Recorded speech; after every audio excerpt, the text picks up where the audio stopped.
Bienvenido, mi amigo. Mi nombre es Nilandon. Hi, my friend. My name is Nilandon, and you're welcome to This Jesus.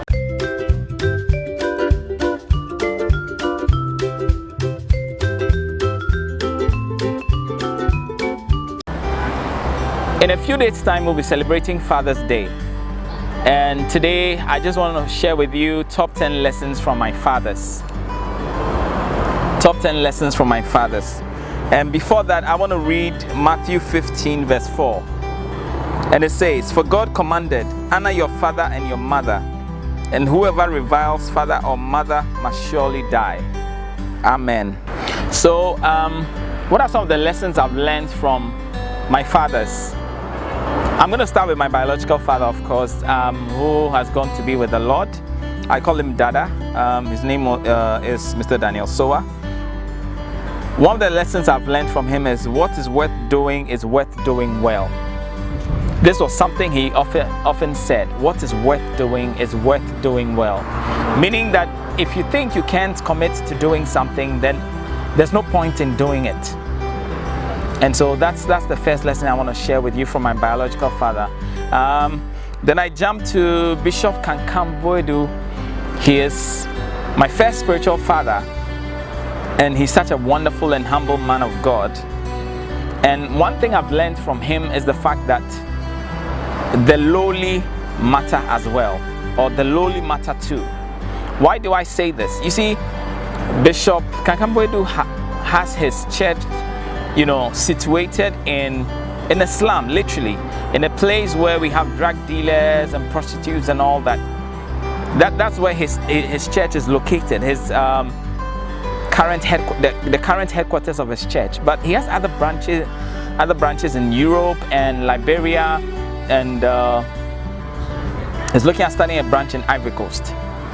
And sometimes I think about it, I don't understand why his church is still situated in the slum, but I believe strongly that he believes that God has equally called all people.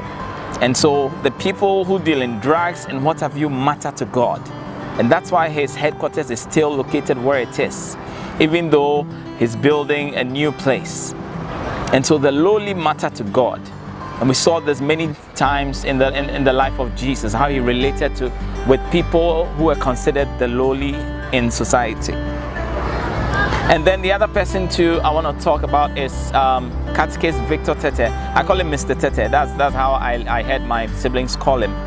And the thing I've learned from him is the fact that keep serving God through tragedy. Keep serving God through tragedy. You see, Mr. Tete has 3 children and he lost 2 of them, but it never discouraged him from serving God. He started Bethany Presbyterian Church, from a preaching point till a full congregation with a building and all that, church building and all that, and he still serves God in a different capacity anyways, but he still loves God despite the tragedy he has been through. He still loves and serves God.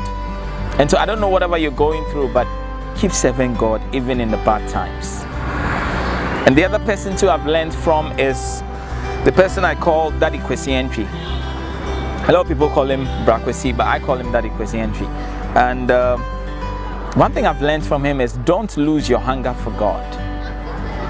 This is a man who has chosen to serve God, and to remain single as long as God allows him to, until God tells him to marry someone. And he still hungers and thirsts after God. He still loves the things of God. He still prays and fasts despite his busy schedule. And I've learned from him, don't lose your hunger for God. And the other person is Dr. David Newsham. I met Dr. Newsham when I was in Chengdu in Asia. And one thing I've learned from Dr. Newsham is have fun with your family. Have fun with your family. Dr. Newsham has fun with his family. He's raised 5 children with his wife Lisa, and they've adopted a young girl, Bella. And it's so interesting seeing Dr. Newsham play with Bella and play with his grandchildren. He has so much fun with his family. And to the extent that he even tried playing via video with my daughter. you know, and he got my daughter's attention, despite the fact that it was over video, you know, and made some funny sounds, and he applied a little of the tricks he has. So have fun with your family. That's what I learned from Dr. Newsham. Another person whom I've learned something from, whom I call a father, is Dr.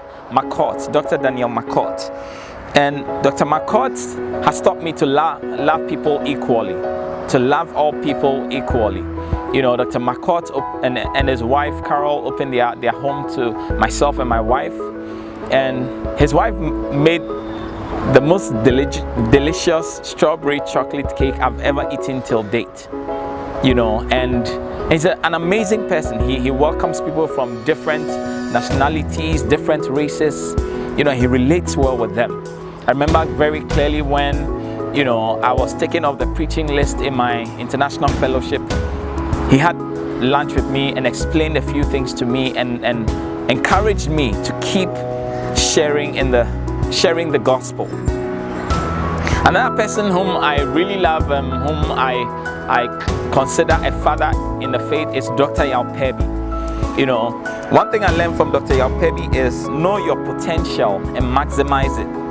Know your potential and maximize it. Dr. Pepi believes so much in the youth, you know, so much so that he wrote a book entitled Youth Power, you know, and in that he shares about the power of young people and how they can harness their potential.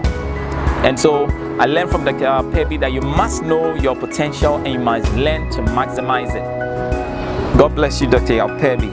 Another person I've learned from is Professor Joseph Nyama.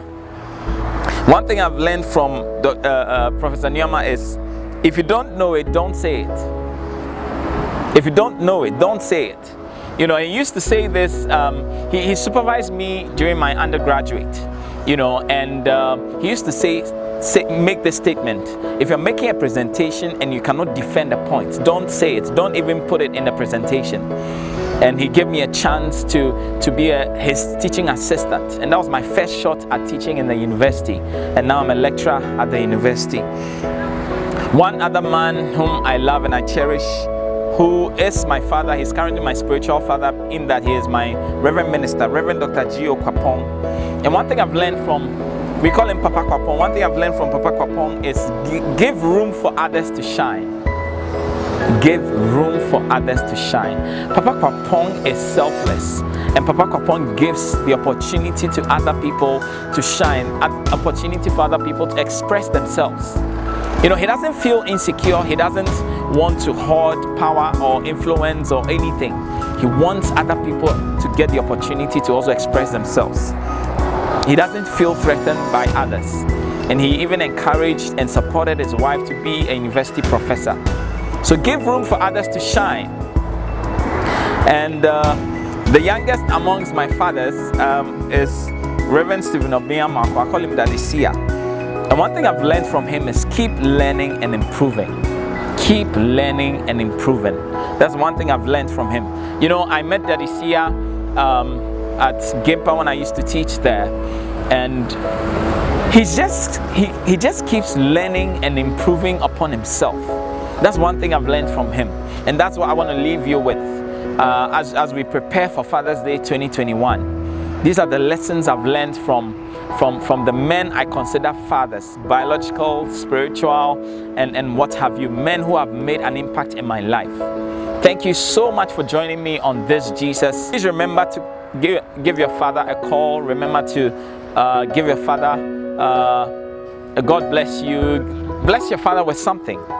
You know, if your biological father is not alive like mine, look for a spiritual father and just say a big God bless you. Someone who has made an impact and a difference in your life.